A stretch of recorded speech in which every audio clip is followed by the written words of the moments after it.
It is worse than you can imagine. It looks like a World War II set, like a bomb went off. The trees that you guys see behind you right here, this was all from the tornado that came through. That's crazy. No, we've never even seen a tornado in Hawaii.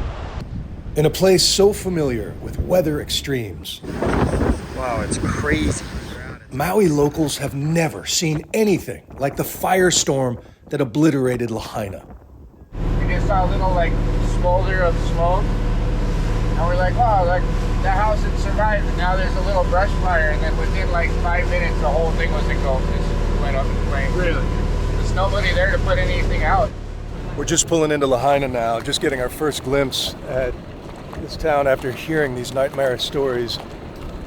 And it is worse than you can imagine. It looks like a World War II set, like a bomb went off here. Just utter scorched devastation everywhere, melted boats in the harbor. What was once the capital of the Kingdom of Hawaii and one of the most well-preserved towns in the nation is ash, including Bill Weiland's famous art gallery.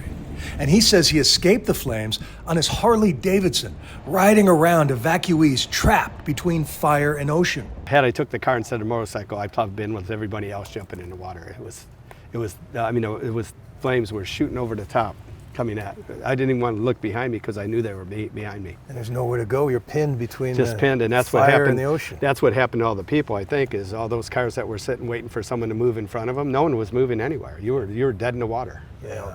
They all jumped in the they ocean, jumped and in. a lot of them didn't make it, from what I heard. No, a lot of people didn't. I'm sure if the winds were 80 miles an hour, the surf must have Well, been. it wasn't just that. There was diesel fuel floating in the water as well, and the Coast Guard couldn't come in too far because of the reefs, and a lot of the people can't swim that far.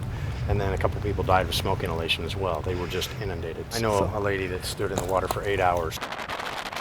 Farmer Eddie Garcia lost a small fortune in crop damage, but now is bracing for much bigger losses. My God, when I was down there early, there were uncles and people I know in the street dead. People were trying to get to the end of the street. You can tell by where the cars that were parked. They say hundreds of people jumped in the water. You personally lost crops? What Nothing. is the... I lost nothing compared to what people lost. I lost farm stuff and food and whatever, tiny little things compared to what people lost. People lost their family, they lost their houses, everything we've seen, all the landmarks, everything that we've seen for years, history, it's all gone.